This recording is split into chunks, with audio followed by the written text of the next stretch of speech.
अस्सलाम वालेकुम। कैसे हैं आप सब लोग? उम्मीद है आप सब खैरियत से होंगे। आज मैं आपके लिए लेकर आई हूँ कल्बुल वतन की एपिसोड नंबर 10। राइटर हैं इसकी एमन रज़ा। और जिसने हमारा चैनल सब्सक्राइब नहीं किया है उन सब लोगों से गुजारिश है कि प्लीज़ हमारा चैनल सब्सक्राइब कर लें। बेल आइकन को आप लोगों ने लाजमी प्रेस करना है ताकि जब भी नई वीडियो आए तो आपको नोटिफिकेशन पहले से मिल जाए।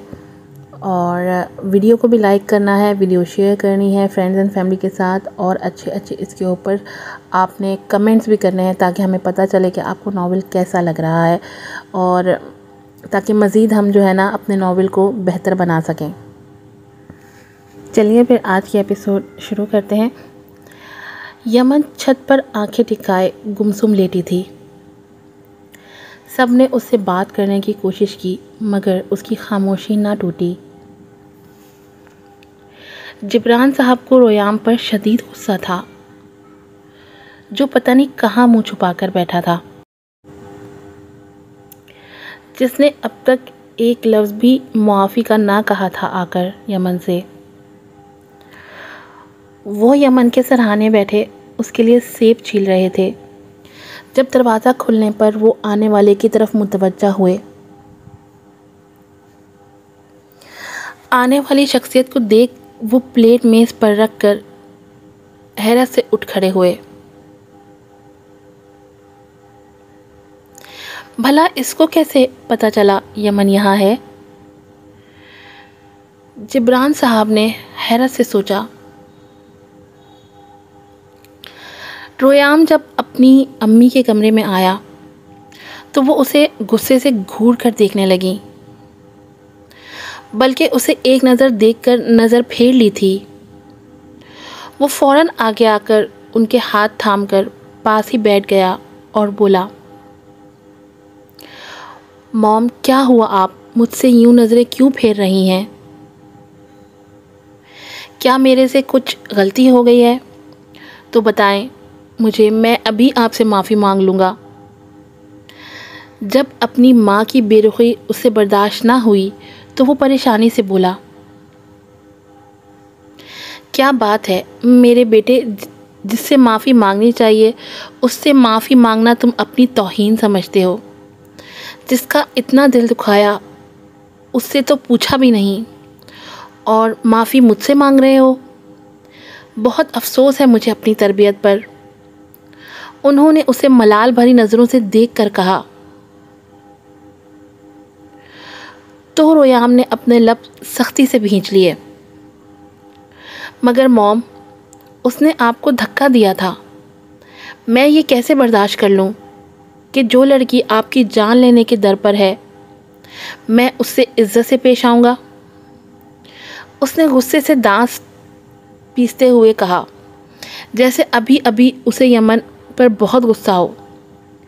सारी गलती उस लड़की की थी और सब भी उसको माफ़ी मांगने का कह रहे थे। पागल लड़के, ये तुम्हें किसने कह दिया कि मुझे उसने गिरा दिया? क्या तुमने उसे मुझे धक्का देते देखा? नहीं ना, तो फिर तुमने इतना बड़ा इल्ज़ाम उस पर लगाया कैसे? उन्होंने बग़ैर उसके रुतबे का लिहाज किए उसका कान सख्ती से मरोड़ा के वो बिलबिला कर रह गया। क्या मतलब मॉम? मुझे बानो ने ख़ुद बताया है कि यमन ने ही आपको धक्का दिया है। उसने अपना सुर्ख होता कान मलते बेयकीनी से कहा। तो फिर मुबारक हो तुम्हें, वो कल की आई लड़की तुम्हें अपनी मोहब्बत के जाल में फंसाकर अंधा बना गई है कि एक काबिल अफसर होकर भी तुम सच और झूठ में फ़र्क नहीं जान पाए। उनके जवाब ने जैसे उसके मुंह पर ठंडा पानी डाल दिया था। मगर मॉम, वो बेरब्त अंदाज में बुड़बुड़ाया, यही हकीकत है रोयाम कि तुमने उस बाहर की लड़की के लिए अपनी बीवी को कटहरे में ला खड़ा किया और उसके सब घर वालों के सामने उसे बेइज्जत किया। मॉम, मगर बानो झूठ क्यों बोलेगी? वो दुख से बोला। वो यकीन नहीं करना चाहता था, मगर उसकी माँ उससे कभी झूठ नहीं बोलती थी। सच तो ये है कि उस दिन एक लड़की उसे सीढ़ियों से धक्का देने वाली थी। वो उसे धक्का दे भी चुकी थी, मगर मैंने बीच में आकर उसे बचाना चाहा। लेकिन मेरा पाँव मुड़ने की बदौलत मैं भी उसके साथ गिरी। उसका बड़ापन तो देखो कि उसने अपने बाजुओं और टांगों से मुझे अच्छी तरह ढांप लिया ताकि मुझे कोई चोट ना लगे। अगर वो ऐसा ना करती तो आज तुम मुझे जिंदा सलामत ना देख पाते। एक तो उसने तुम पर एहसान किया और तुम उसको ही उसके घर वालों के सामने जलील कर रहे थे। तुफ है तुम पर। उज़्मा बेगम ने गुस्से से कहा। करीब था कि वो उसे एक थप्पड़ झड़ देती, और रोयाम तो ऐसा था कि जैसे काटो तो बदन में लहू नहीं। आंखों से मोहब्बत की पट्टी हटी तो सब साफ साफ दिखने लगा था। ये क्या कर दिया था उसने बगैर सोचे समझे, बगैर उसे जाने, सिर्फ बानों की बातों पर यकीन कर उस पर बुहतान लगा दिया था। उसका दिल किया अपने आप को गोली से उड़ा दे। वो उसकी वजाहत सुने बगैर उस पर बुहतान लगा बैठा था।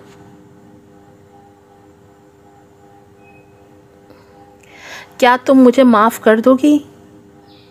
उसने दिल में सोचा और अपनी मॉम से कुछ भी कहे बगैर फ़ौरन यमन के वार्ड की तरफ गया जहां वो एडमिट थी।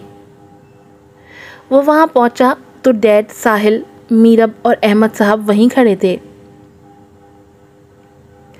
बाबा, आप ही कुछ बोल क्यों नहीं रही? वो किसी से भी बात नहीं कर रही, क्यों?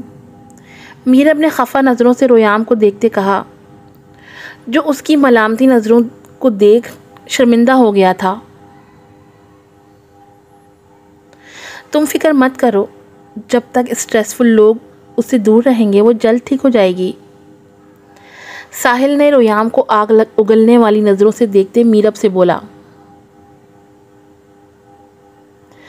तुम यहाँ क्या कर रहे हो? कोई कसर बाकी रह गई है उसे दुख देने में, जो फिर मुंह उठाए चले आए हो? जिब्रान साहब उसे देखते ही झाड़ने लगे थे। डैड, मैं उससे बात करना चाहता हूँ, माफ़ी मांगनी है, उसने धीमी आवाज़ में बुड़बुड़ाते कहा। जो भी है इंतज़ार करो, अभी वो बिज़ी है। जिब्रान साहब ने सर्द लहजे में कहा। क्या मतलब? कौन है अंदर? उसने तशवीश से कहा और दरवाजे के शीशे से अंदर झांका, जहां का मंजर उसे साफ साफ तब चढ़ा गया।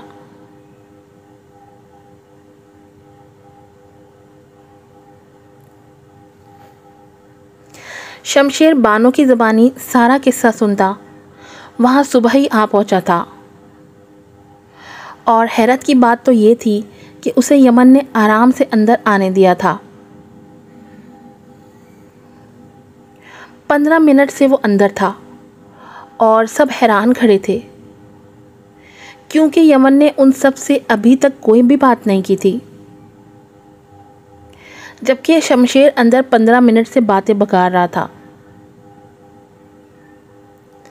यमन यूं ही खामोश लेती थी जब शमशेर दरवाज़ा नॉक करता अंदर आया और सर अंदर झांक कर देखा। यमन उसको देख चौंकी और उठकर बैठ गई। क्या मुझे एक खूबसूरत सी मासूम लड़की के वार्ड में आने की इजाज़त है? उसने मासूमियत से आंखें पटपटाते पूछा तो यमन के चेहरे पर मुस्कुराहट ने छप दिखलाई। मेजर, आप अंदर आइए ना, आपको पूछने की क्या ज़रूरत है?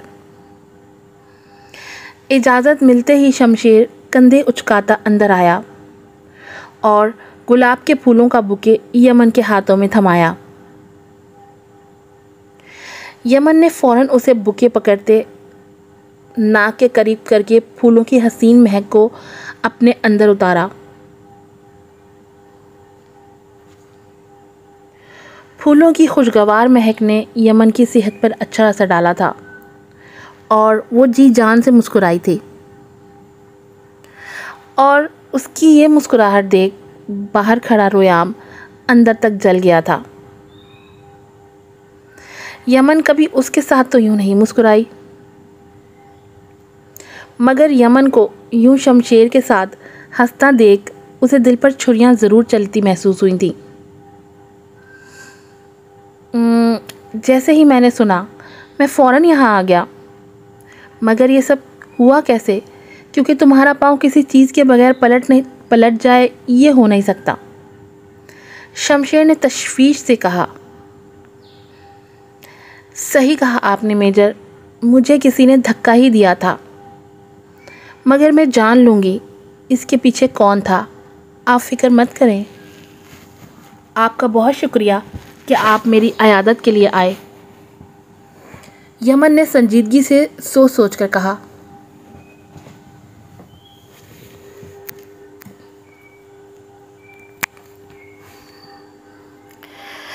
शुक्रिया की तो कोई बात नहीं, अब मैं अपनी जूनियर के लिए इतना तो कर ही सकता हूँ, और मुझे यकीन है तुम जल्द ठीक हो जाओगी। शमशेर ने सर धुनते हुए कहा तो वो हंस दी। उसका जौहरी अंदाज उसे सब में हर दिल अजीज़ बनाता था। यमन, एक और भी वजह है मेरे यहाँ आने की, वो संजीदगी से बोला तो यमन चौंक कर सीधी हुई। क्या मतलब? क्या कोई हसास बात है? उसने संजीदगी से पूछा। हाँ, तुम जिस मिशन को लीड कर रही थी उसे परफॉर्म करने का टाइम आ गया है। रात को अगला कदम उठाना है। चूँकि तुम्हारी तबीयत ठीक नहीं है, इसलिए तुम्हारे लिए बेहतर है कि तुम लीव ले लो।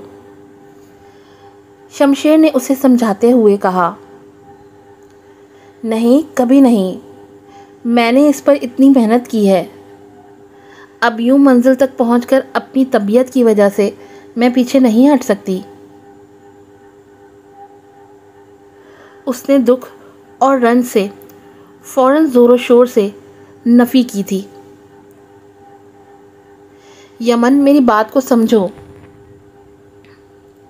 नहीं नहीं, मैं कुछ नहीं सुनूंगी, उसने शमशेर की बात काटते कहा।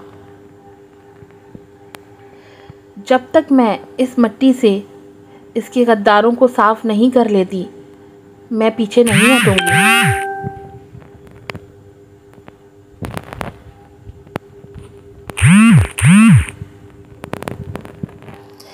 यमन ने गराकर कहा तो शमशेर को अपने इरादे पस्त होते महसूस हुए। अभी वो यही बात कर रहे थे कि रोयाम गुस्से से दनदनाता हुआ अंदर आया। बहुत हो गया, बहुत देख लिया था उसने शमशेर को यमन के साथ। अब उसकी बस हुई थी और वो अंदर आ धमका था।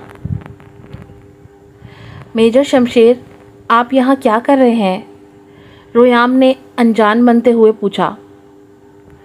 मगर सच तो ये था कि वो 15 मिनट से उनकी बातें सुन रहा था। शमशेर ने एक आईब्रोज उठाकर उसका ये अंदाज मुलाहिजा किया और फिर बोला तो रोयाम के तन बदन में आग लग गई। मेजर, शायद आप 15 मिनट से जान चुके हैं कि मैं यहाँ क्या करने आया हूँ, उसने मानिखेज़ अंदाज से कहा। और इस बात का पस मंज़र समझकर रोयाम ने कसकर मुट्ठियाँ भींची। उसके कहने का मतलब ये था कि वो उसकी मौजूदगी से पहले ही जान गया था कि रोयाम उनकी बातें सुन रहा है।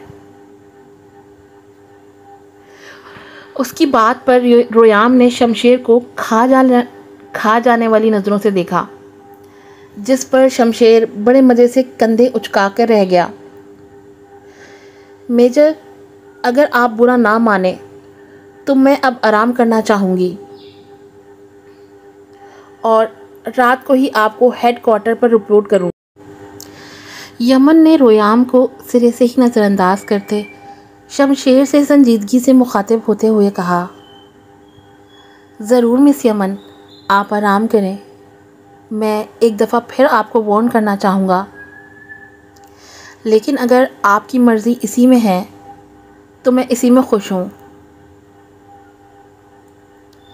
मेजर शमशेर ने खड़े होते हुए कहा और रोयाम को जिताती हुई नज़रों से देखकर बाहर निकल गया। जबकि उसके जाने के बाद यमन आंखें बंद करके लेट गई थी। उससे साफ पता चलता था कि वो रोयाम से कोई बात नहीं करना चाहती थी, जबकि रोयाम उसकी बेरुखी को देखकर रह गया था।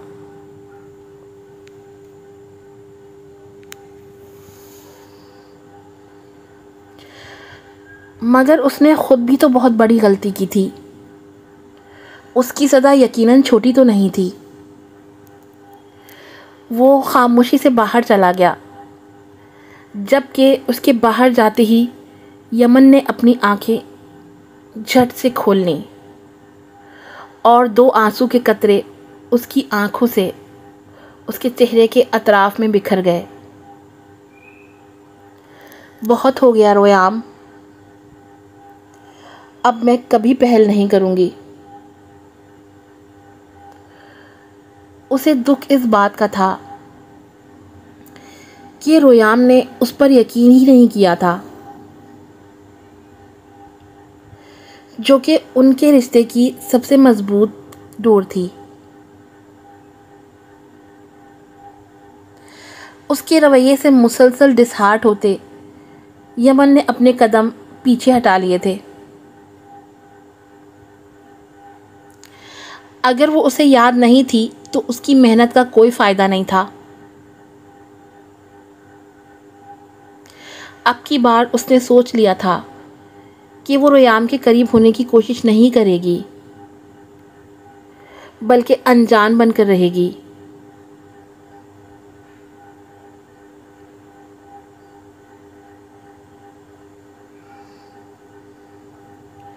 रात अपने उरूज पर पहुंच चुकी थी, जबकि यमन अपनी वर्दी पहने, मुंह पर काला रंग धारियों की अंदाज में लगाए अपने हथियार को अपने जिस्म पे बांध रही थी।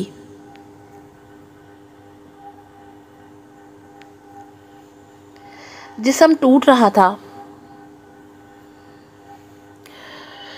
चोटों से, मगर चेहरे पर एक शिकन तक ना थी, जो कि उसके मजबूत हौसलों का पता दे रही थी।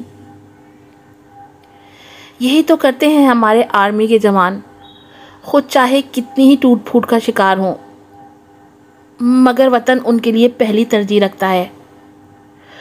और ऐसा ही यमन के साथ भी था। वो अपने दर्द की परवाह किए बगैर अपने मिशन को पूरा करने आज अपने साथियों के साथ मौजूद थी। जनरल ने भी एक दफ़ा उसे रुक जाने का कहा था, मगर वो अनसुनी करती अपने साथियों के साथ अपने हदफ की तरफ आगे बढ़ी। उसने काफ़ी दहशतगर्दों को अपने अंजाम तक पहुंचा दिया था। उनकी लड़ाई में यमन के भी काफ़ी साथी ज़ख्मी हुए थे, जबकि खुद का बाजू भी लहूलुहान था। बुरे लोगों का काफ़ी हद तक सफाया हो चुका था। बस एक झोपड़ी बाकी थी, जहां उन्हें लगता था कि कुछ मशकूक लोग थे, लेकिन अब उससे भागा तो क्या, चला तक नहीं जा रहा था। वो दीवार से टेक लगाए बैठ चुकी थी, क्योंकि खून बहुत ज़्यादा मिकदार में बह चुका था। सर, मैं अब कुछ नहीं कर सकती। मैं निशाना नहीं ले सकती, किसी और को लेने दे निशाना, क्योंकि मैं नहीं चाहती कि मेरा निशाना चूक जाए और हमारा हदफ हमारे हाथ से निकल जाए। उसने वॉकी टॉकी से जनरल को मुखातिब करते हुए कहा। सब उसके इशारे के इंतज़ार में थे। ऑफिसर यमन, मैंने कुछ सोचकर ही आपको ये मिशन साइन किया था। मुझे पता है कि आप इस मिशन को इख्तिताम तक पहुंचाएंगी, मगर सर, उसने उन्हें समझाना चाहा। Captain Yemen, do what I said, general के कड़क आवाज़ में कहने और लाइन के बंद करने पर यमन परेशान सी फैसला करने का सोच रही थी। उसने बमुश्किल उठ के अपने जिस्म पर कुछ बांधा और झोंपड़ी की तरफ कदम बढ़ाए।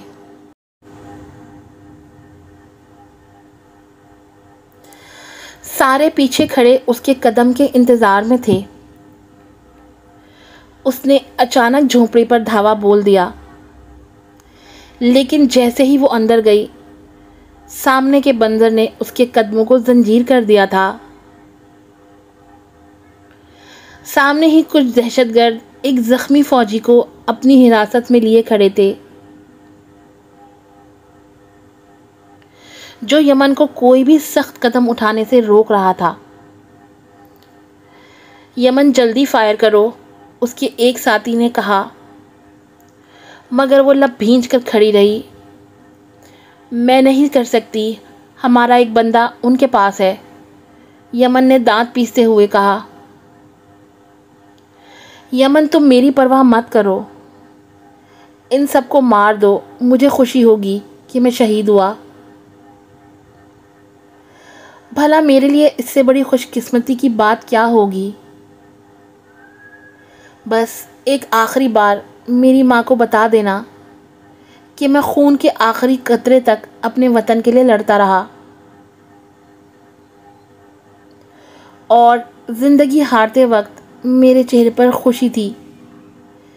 मेरी फैमिली से कहना कि मैं उनसे बहुत प्यार करता हूँ और मेरी ये ख्वाहिश है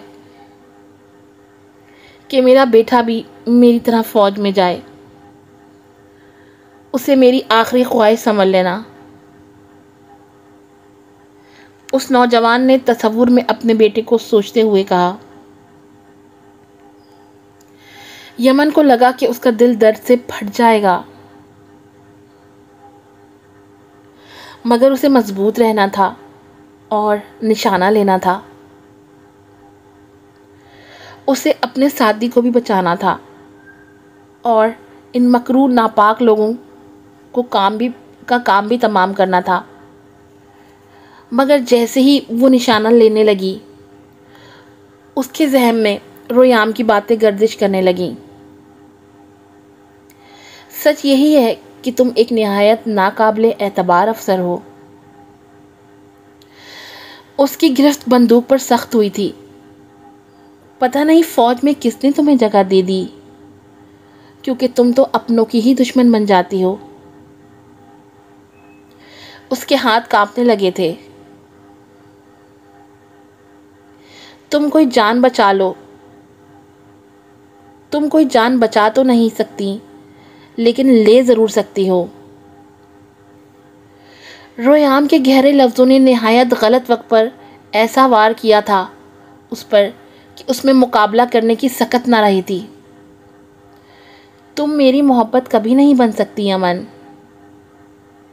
ये आखिरी अल्फाज थे जो यमन के जहन में गूंजे थे और फिर उसने फायर किया था। मगर एक साथ 3 फायर चले थे और मौत का सन्नाटा छा गया था। दर्द की शिद्दत से आंखें बंद करती वो नीचे गिरी थी। खून चारों अतराफ फैलता चला गया था। इन्ना लिल्लाहि व इन्ना इलैहि राजिऊन। रोयाम, तुमने मेरी हिम्मत को छीनकर मुझे तोड़कर अच्छा नहीं किया। आज जो कुछ भी हुआ, मैं तुम्हें उसके लिए कभी माफ़ नहीं करूँगी। तुमने मेरी मोहब्बत को मार दिया है आज। ये वो आखिरी अल्फाज थे जो यमन के जहन में लहराए थे और फिर उसका जहन तारीकी में डूबता चला गया और फिर वो कुछ सुनने और देखने के काबिल नहीं रही थी। शमशेर जितना जल्दी हो सका था वहाँ पहुँचा था और यमन को खून में लथपथ देखते भाग कर आया था और उसका सर अपनी गोद में रख कर चिल्लाया, मगर जवाब नदारद। और उसकी सांसें महसूस करने की कोशिश की,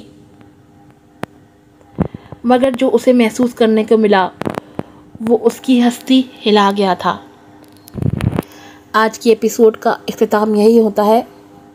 क्या लगता है आपको, क्या रोयाम के अल्फाज यमन की ज़िंदगी ले लेंगे?